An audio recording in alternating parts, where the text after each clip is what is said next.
તમે મેર કરો મહારાજ દ્વારિકા વાળા.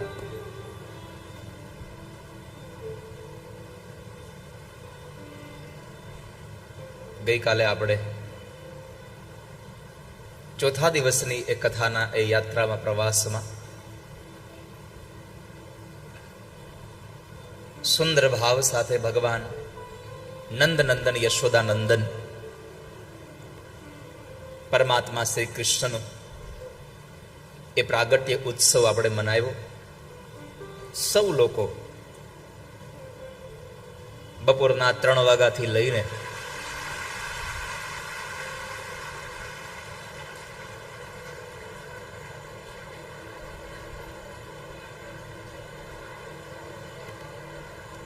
હજી તો એક પંખો ચાલુ કર્યો ત્યાં આટલી તાળીઓ પડી છે. બોલો,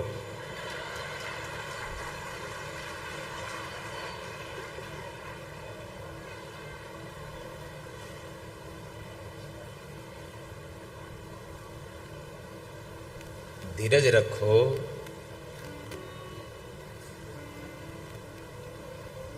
સમયાંતરે બધું જ બરાબર થઈ જશે. અને આ બધું જ બરાબર કરવાની જવાબદારી વાલા ભક્તજનો ભગવાનની છે. કેમ કે કરતુમ અકર્તુમ અન્યથા કરતુમ સમર્થ ભગવાન ઠાકોરજી છે. આપણે તો નિમિત્ત માત્ર બનીને આવ્યા છે.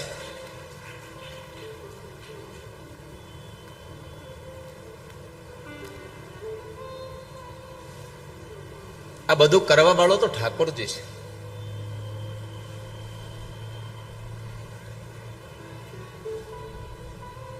જિંદગીમાં કોઈ પણ કામ તમે પ્રારંભ કરો,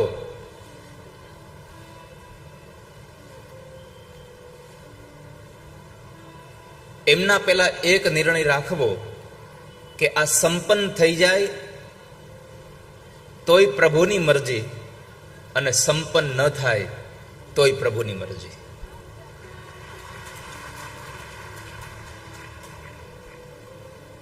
કારણ કે આપણું સંપન્ન કરવાનો ખાલી મનોરથ છે, સંપન્ન કરાવનારો તો ઠાકોરજી છે.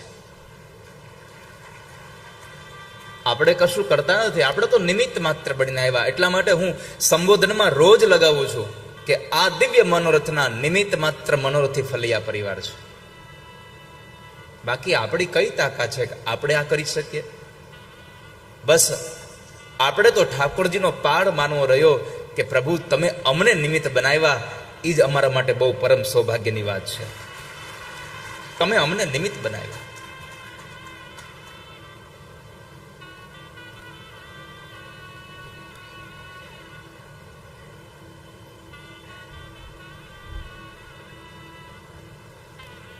હું કરું અને કરતન દૂજો કોઈ,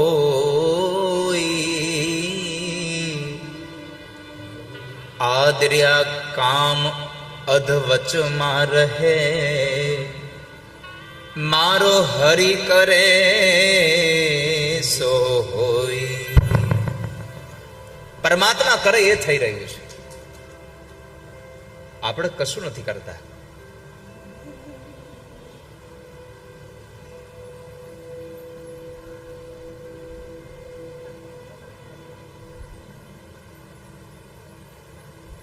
આચાર્ય ચરણ શ્રીમદ વલ્લભાચાર્ય મહારાજનું એક બહુ સુંદર વાક્ય છે, ચિંતા કાપી ન કાર્ય. જીવનમાં ચિંતા કોઈ દિવસ ન કરવી. પ્રભુની ચિંતા નહીં, પ્રભુનું ચિંતન કરવું. ચિંતા ન કરશો ક્યારે.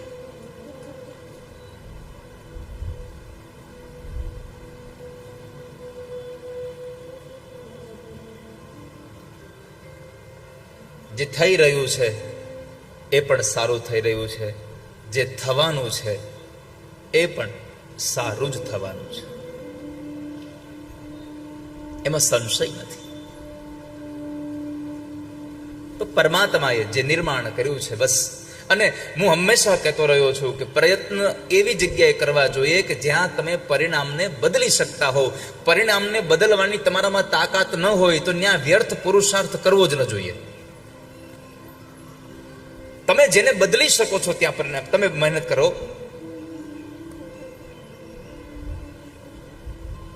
તમારું ચાલે એમ જ નથી, તમને ખબર છે, અને છતાંય તમે એમાં પુરુષાર્થ કર્યા જ કરો. હવે રણમાં જઈને તમે અનાજ વાવ્યા કરો તો શું ત્યાં ઉગવાનું છે?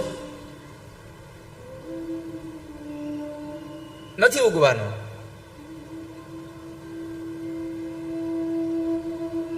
રણમાં તમે અનાજ વાવવાની ગમે તેટલી મહેનત કરો તો લોકો એમ નહીં કહે કે ભાઈ એણે બહુ મહેનત કરી હો.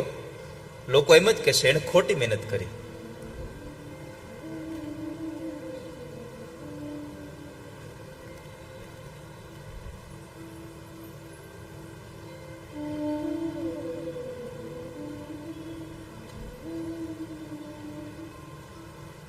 બધું પરમાત્મા કરતા હોય છે.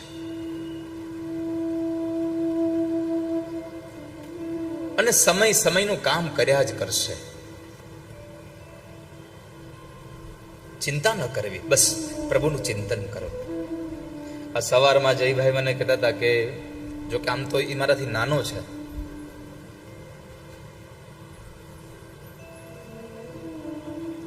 માં છે ને, એટલે મારાથી 3 વર્ષ નાનો છે. પણ મારી વ્યાસપીઠ એમ કહે કે કોઈકને તમે આદર આપો તો તમને કોઈ આદર આપતા શીખી જાય. સોલા વિદ્યાપીઠના પ્રણેતા પૂજ્યપાદ કૃષ્ણશંકર શાસ્ત્રી દાદાજી કહેતા કે નાનું બાળક આવે તોય તમે એને તમે કહીને બોલાવો તો આ સંસારમાં તમને કોઈ તું કહીને નહીં બોલાવે. દાદાજી આવું કહેતા.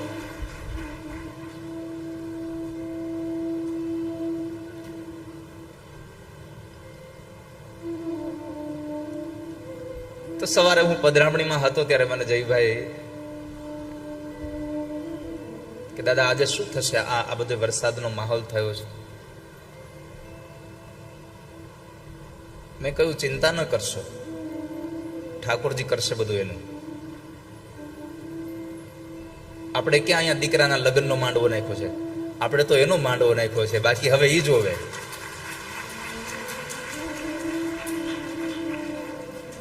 એ કરશે.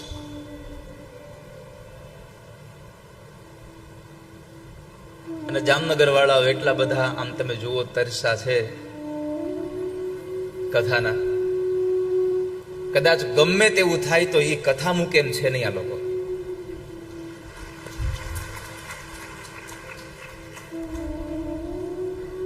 અને મને એટલે જ એમ થાય છે કે આવતા વર્ષે હજી એક કથા જામનગરમાં થવાની છે તમારા બધા માટે.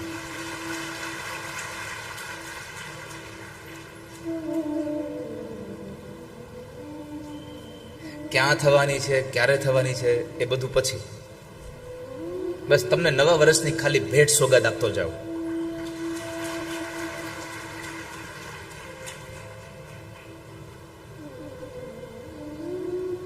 આ તો મને જેટલી માહિતી મળી એટલી મેં તમને આપી.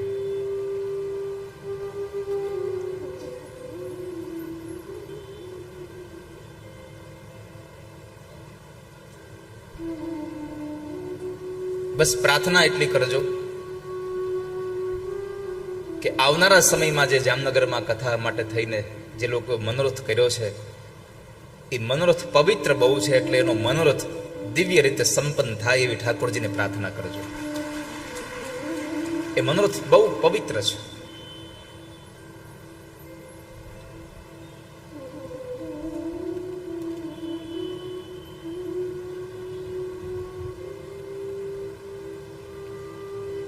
એટલે કોઈ દિવસ ચિંતા ન કરશો.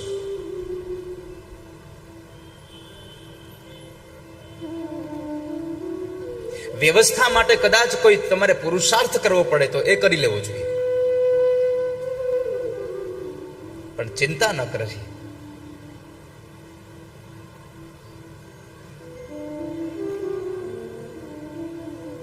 ગયા ઉનાળામાં રાજકોટમાં અમારે પરડવા પરિવારમાં કથા હતી. આનાથી થોડો આમ તો ડબલ આનો ડોમ મોટો હતો, ડબલ. અને ત્રીજા દિવસે વરસાદ ને વાવાઝોડું 1 કલાક આવ્યું અને બધું જ ઉડાડી દીધું. તોય મેહુલભાઈ અને પરિમલભાઈનો આખો પરિવાર સ્વાભાવિક છે કે એટલું સરસ આયોજન કર્યું હોય અને એમાં એવી અવ્યવસ્થા ઊભી થાય તો જરા દુઃખ લાગે. પણ છતાં રાતોરાત કથાનું સ્થળ બદલીને કથા તો શરૂ જ રહી એમને.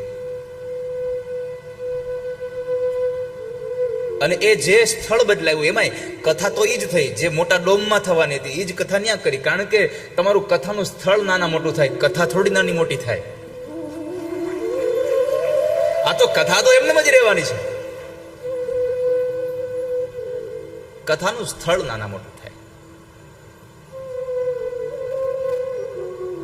વ્યવસ્થાઓ કદાચ થોડી ઘણી આમ તેમ થાય, પણ અહીંયા તો ઠાકોરજી આપણી હારે અને સદૈવ ઠાકોરજી સાથે હોય તો જ આટલા કામ થતા હોય.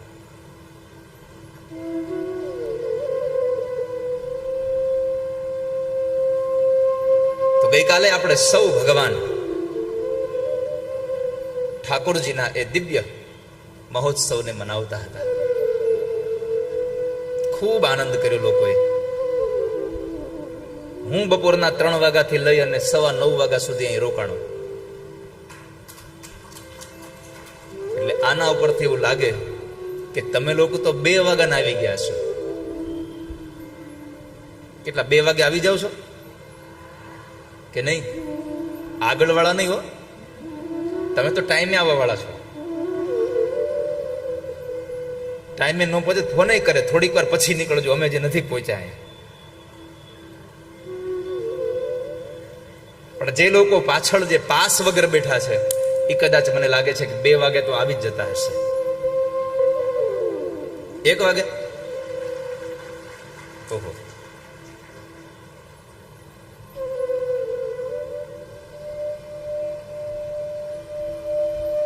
આજના દિવસે ભગવાનને પ્રાર્થના કરું કે તમને બધાને આમ ને આમ પરમાત્માની કથાનો ચસ્કો લાગેલો જ રહે.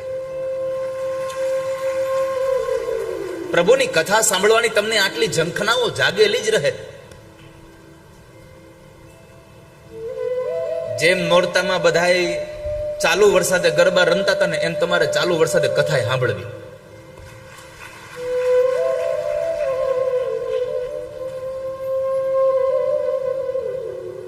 જોકે ઠાકોરજી અહીંયા તો કૃપા કરી છે.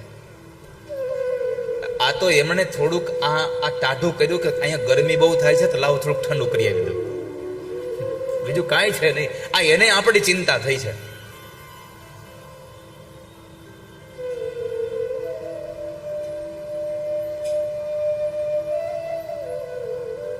હે પરમાત્મા, અમે તમને પ્રાર્થના કરીએ છીએ, સત્યવ્રતમ સત્યપરમ ત્રિસત્યમ સત્યસ્ય યોનિનિહિતમ ચ સત્યે સત્યસ્ય સત્ય સત્યમૂર્તિનેત્ર સત્યાત્મકં ત્વાં શરણં પ્રપન્ન. સત્યસ્ય સત્યમૃત સત્યનેત્ર સત્યાત્મકં ત્વાં શરણં પ્રપન્ના.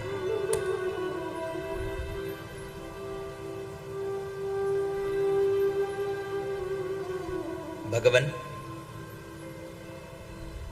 અમે તમારા શરણે છીએ. આપ કૃપા કરો નાથ, આપ પધારો.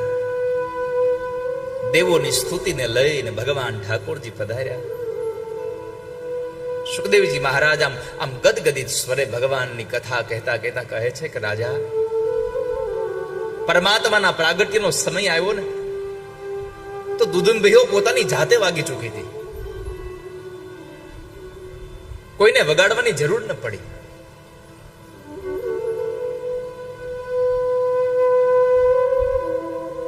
અને જ્યારે ભગવાન માં દેવકીના ખોળામાં બેઠા છે, ઠાકોરજી પોઢેલા છે. વસુદેવજી મહારાજ ભગવાનના દર્શન કરે અને મનમાં વિચાર કરે કે બાળકો તો બહુ જોયા, પણ આવું બાળક જોયું નથી હજી ક્યારે.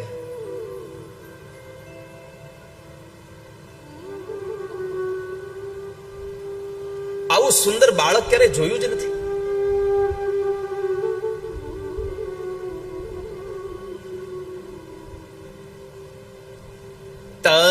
તમદ્ભુતમ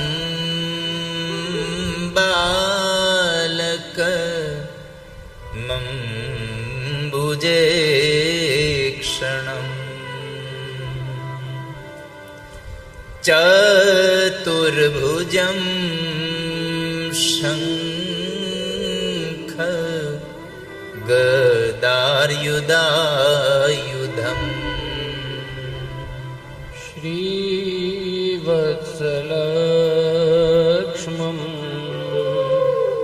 ગલશોભિકૌસ્તુભં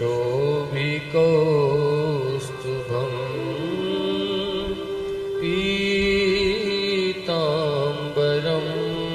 સાંદ્રપયોદસો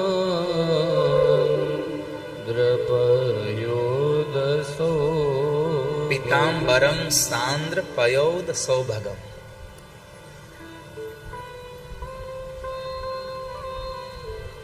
ભગવાને એટલું સુંદર સ્વરૂપ પરમાત્માએ ધારણ કર્યું છે.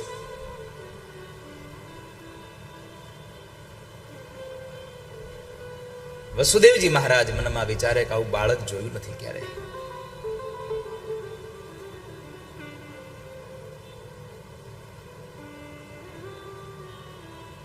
સ્વયં પરમાત્મા આજ દેવકીના ખોળામાં બિરાજે છે. પછી વસુદેવજી મહારાજ ભગવાનને લઈને ગોકુળ પધાર્યા.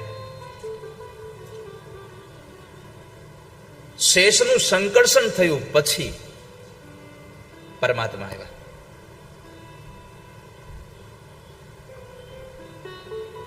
અહીંયા એક અધ્યાત્મ જગતની નાની એવી વાત.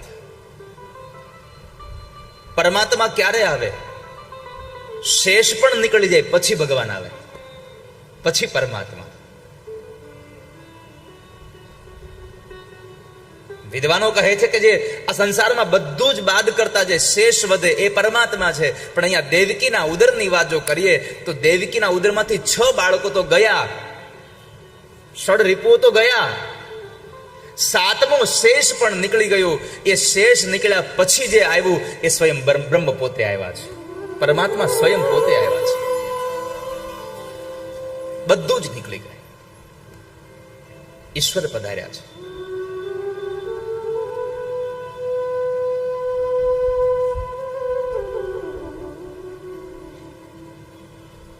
ગોકુળમાં ભગવાન પધાર્યા. નંદ બાબાના ઘરે ભગવાનનો ઉત્સવ ઉજવાયો. ખૂબ લોકોએ લાભ લીધો.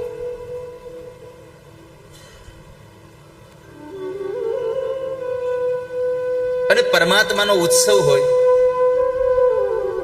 કોણ લાભ લેવા ન આવે? જીવ જન્મે છે અને પ્રભુ પ્રગટે છે. જીવનો જન્મ થાય અને પરમાત્મા પ્રગટે છે.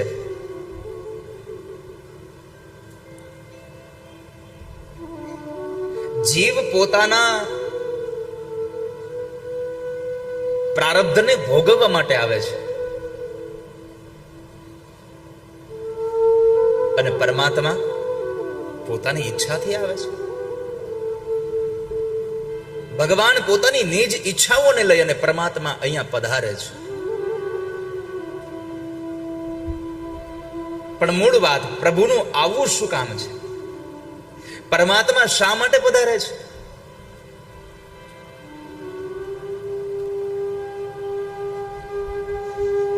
રામચરિતમાનસ કહે,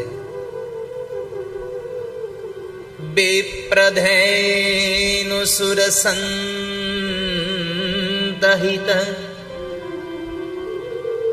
લીનઃ મનુજ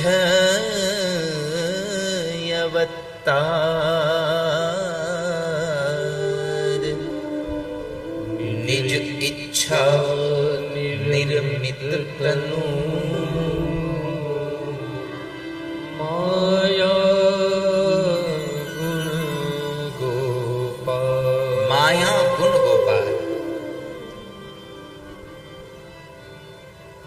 પરમાત્મા માયાને લઈને પ્રભુ પોતાની બધી જ લીલાઓમાં માયાને સાથે રાખે છે. ભગવાનને દેવકીના ઉદરમાં જન્મ લેવો હતો અને પરમાત્માને ગોકુળ પધારવું હતું, છતાં પણ માયાને બોલાવીને કીધું કે માયા, તું મને સહયોગ કર તો હું આ લીલા કરી શકું, અને જો તું મને સહયોગ કરીશ તો હું તને મહામાયા બનાવી દઈશ. નંદ ગોપ ગૃહે જાતા યશોદા ગર્ભ સંભવા. જો તું મને નંદ બાબાના ઘરે જવા માટે થઈને મદદ કરીશ તો હું તને મહામાયા તરીકે પ્રસિદ્ધ કરી દઈશ, તારી પૂજા અર્ચના કરાવીશ.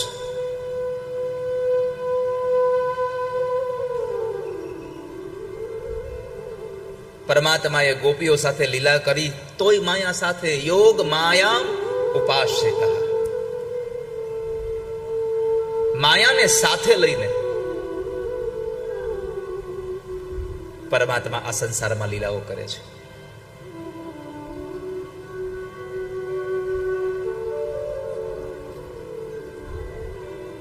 ભગવાન જ્યારે આવ્યા છે,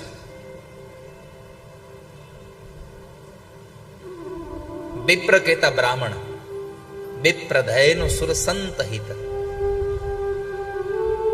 ગાય બ્રાહ્મણ, સૂર કહેતા દેવો અને સંત કહેતા સજ્જનોની રક્ષા માટે ઠાકોરજી સ્વયં પંચમહાભૂતનું શરીર ધારણ કરી અને સંસારમાં પ્રગટ થાય છે. અને એટલા માટે જ કહ્યું ભય પ્રગટ કૃપાલા, ભય પ્રગટ કૃપાલા.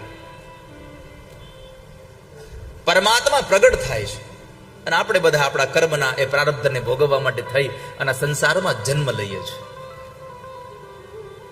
પ્રભુ પધાર્યા. નંદ બાબાના આંગણે ખૂબ લોકો ઉત્સવનો આનંદ કરી રહ્યા છે.